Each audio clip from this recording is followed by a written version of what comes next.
Constantino. Qué vole. Pound for pound. Little Giant Boxing.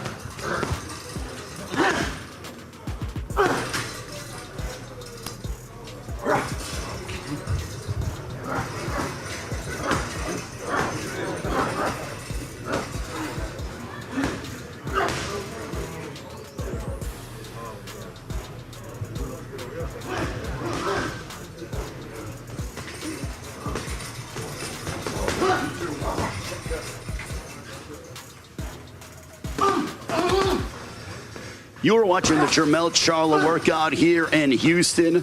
Jermell from right here, the native son of Houston, Texas, hitting the heavy bag. The undisputed super welterweight champion of the world matches up against Canelo Alvarez on Saturday, September 30th on Showtime pay-per-view. It is Canelo and Charlo for the undisputed super middleweight championship of the world. Jermell Charlo looking to become the second man to be undisputed champion in 2 weight divisions. He is looking to further his legacy against Canelo Alvarez, and make no mistake about it, Jermell Charlo is locked in with his head trainer, Derek James, the trainer of the year last year. Also, Juan Guzman, former world champion, looking on as well. So we will allow you to continue to check out the Jermell Charlo workout. I will have a breakdown with the WWE Hall of Famer Booker T in a few moments, as Booker from right here in Houston, having been all over the world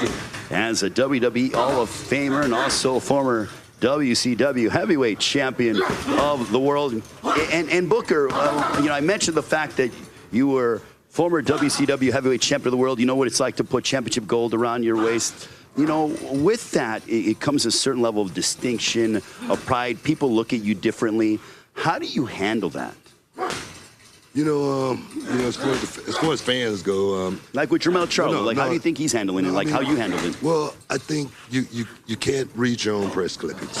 You can't look at yourself in the mirror and wink at yourself and think that you are actually that guy, because there's so much more work still yet to be put in it.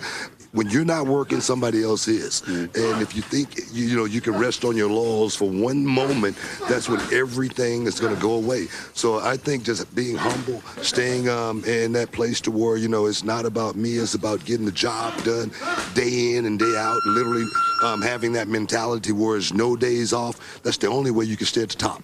So with that, does it come with higher expectations? Because, okay, you go there and you win a championship. He's won undisputed super welterweight championship of the world, did it in impressive fashion. But now there is an expectation in which fans, the media, and yourself, you expect to exceed those expectations. How do you deal with that?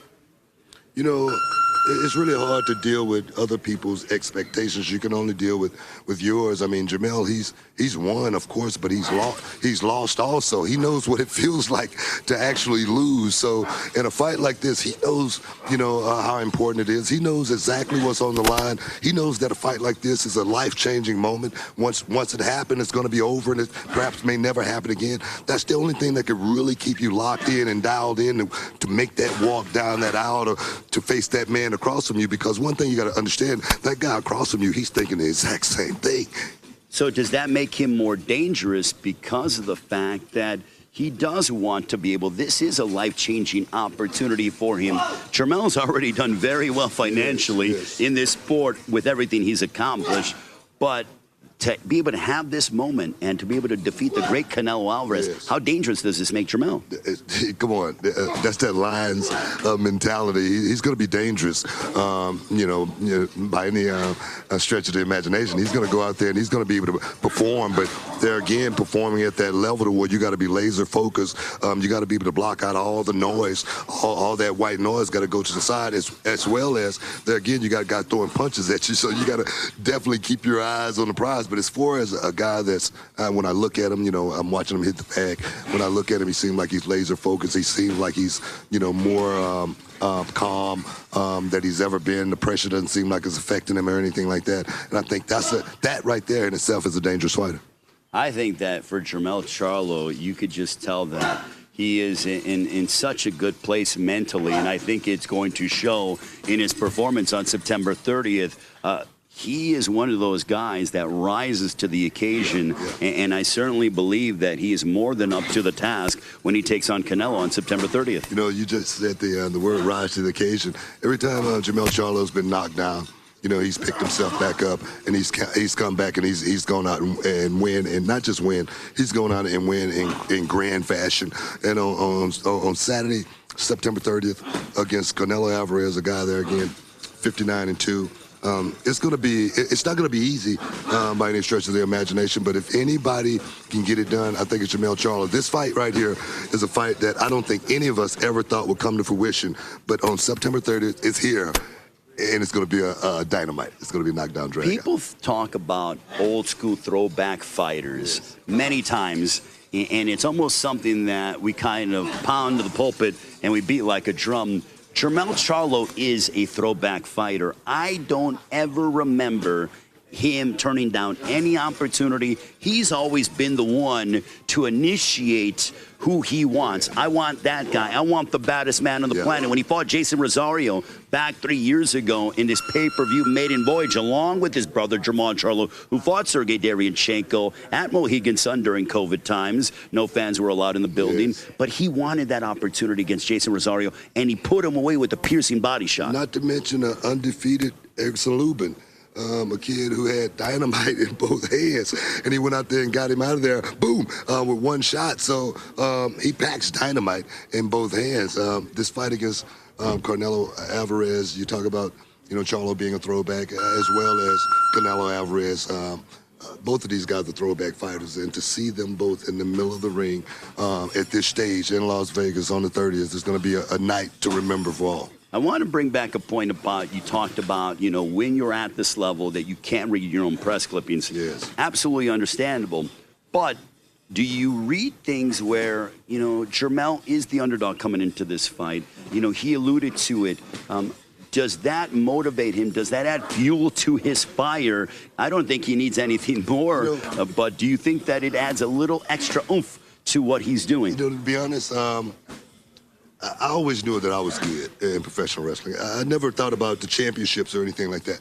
But when you're good, I got to say, it's all about checks and championships, baby. No, and that's what Jermell Charlo has gone throughout his career, not because of anything else other than he's just that good. Give him credit for that. Well, I love what you just said. It's all about checks and championships. I mean, is that not the epitome of what it is to be a prize fighter, an elite level athlete? It is, but that is the epitome, checks and championships. But that will never happen if you're not truly the best, and that's what Jermell Charlo is. Well, for this particular fight, you have two guys in Canelo. I think Canelo is looking to come out in this fight and try to prove something, because people are saying, has the true greatness of Canelo diminished a little bit? And I think that's why Canelo said, you know what, I want Jermell Charlo. And Jermell Charlo, I probably took him like 20 seconds to say yes. You know, of course, Canelo Alvarez has something to prove. I mean, that Dimitri Bivol fight was a beatdown. It really was. And Canelo Alvarez knows he's a much better fighter than that. He was fighting a much bigger guy at that time as well, and that step up for him was a huge step up.